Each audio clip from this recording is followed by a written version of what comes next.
El manicomio de Lisa, con título original Stoneheart's Asylum, es una película estrenada en 2014 y dirigida por Brad Anderson. Sigue una historia basada en el cuento de Edgar Allan Poe, El sistema del Dr. Tarr y el profesor Feder. Su intención fue presentar, como sátira oscura, el sistema de atención médico-mental americano. Aunque no es una adaptación literal, la película relata en esencia la misma historia de un visitante que llega por curiosidad a un hospital psiquiátrico. Tanto la narrativa audiovisual como el cuento destacan una frase: no crean lo que escuchen, y solo la mitad de lo que vean. Y bajo esos términos se presenta el desarrollo de la historia. Sin embargo, los personajes construyen en paralelo dos tramas diferentes. Para cuestiones prácticas, nos referiremos a nuestros personajes con su nombre en la película. El personaje principal masculino, Edward Newgate, un joven doctor que llega al manicomio para obtener experiencia profesional.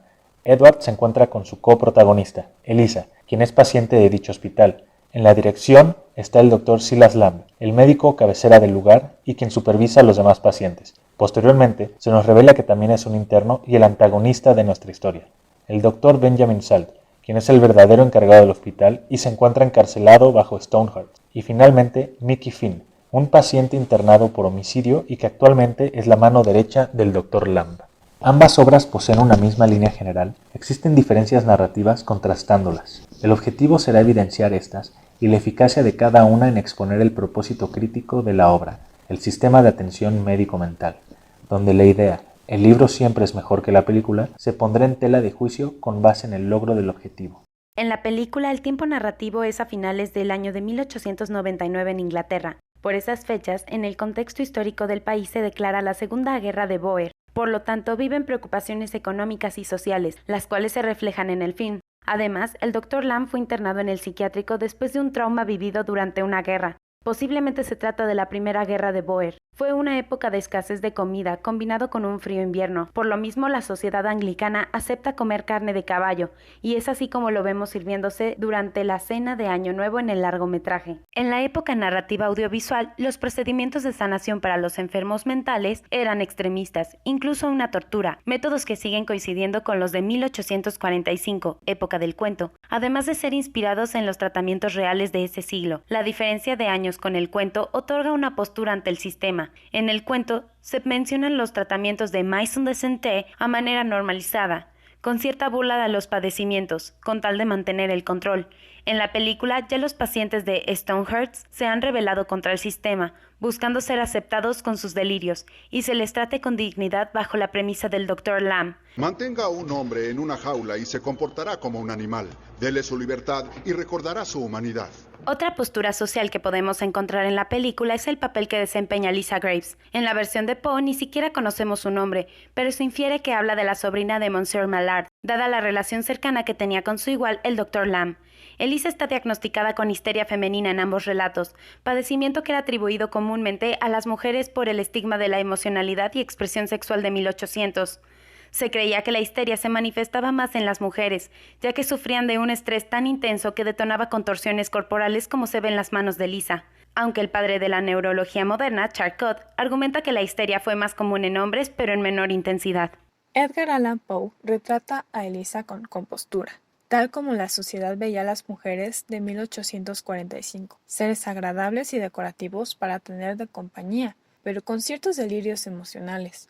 En contraparte, Anderson sigue el retrato del escritor al principio, pero más adelante le atribuye cierta rebeldía temerosa, que si bien alertan de peligros a Edward y lo protegen para escapar, no son suficientemente fuertes para opacar el heroísmo de su pretendiente. En su lugar, Elisa obtiene un arco romántico, probablemente por otorgarle relevancia al rol femenino que exigía la audiencia del 2014, pero manteniendo una dependencia al rol salvador del sexo masculino, realista a la época en la que se sitúa la narrativa del largometraje. El Newgate de Poe no es más que un observador de los hechos, que irónicamente jamás se da cuenta de la inexistencia del Dr. Tarr y el profesor Feder. Sus nombres son una alegoría de una forma de tortura del siglo XVIII, donde se untaba de alquitrán al cuerpo desnudo de la víctima y se le cubría de plumas como forma de humillación pública. Poco a poco se destapa la verdad de la venganza disfrazada de tratamiento médico. En la película sabemos casi desde los inicios esta verdad, y lo que se va revelando son las causas que orillaron a los pacientes a ejecutar su plan. También encontramos cierta ironía. Los internos llegan a tomar medidas de tortura sobre el personal real, las cuales fueron la razón de la rebelión ante ellos desde un principio. La aportación de Anderson en su revelación final justifica la presencia del personaje que Poe utilizó como pauta de narración.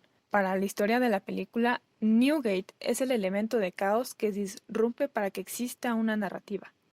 Por ello, era necesario tener una finalidad que atara la serie de eventos con un motivo oculto.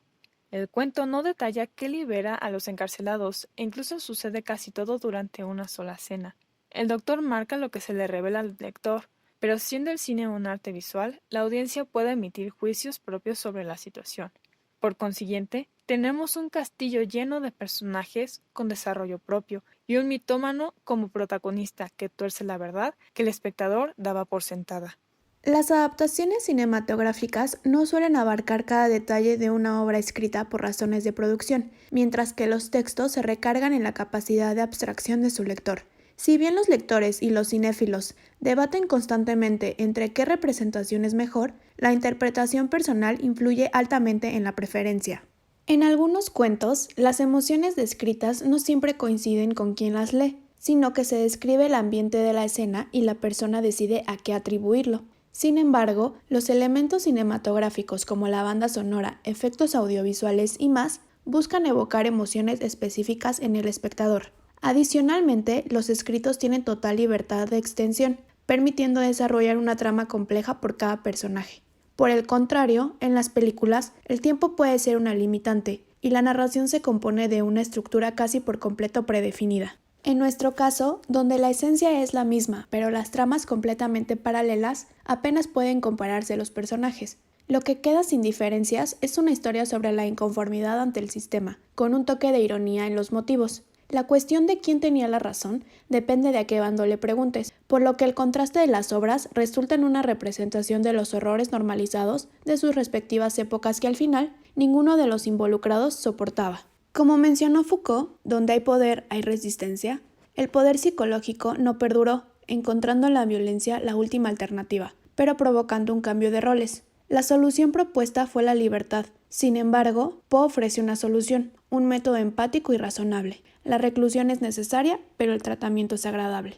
Ambas historias logran el objetivo, pero Poe va más allá al sugerir un camino que incluye ambas posturas y un eficiente ganar-ganar. Una solución al sistema médico-mental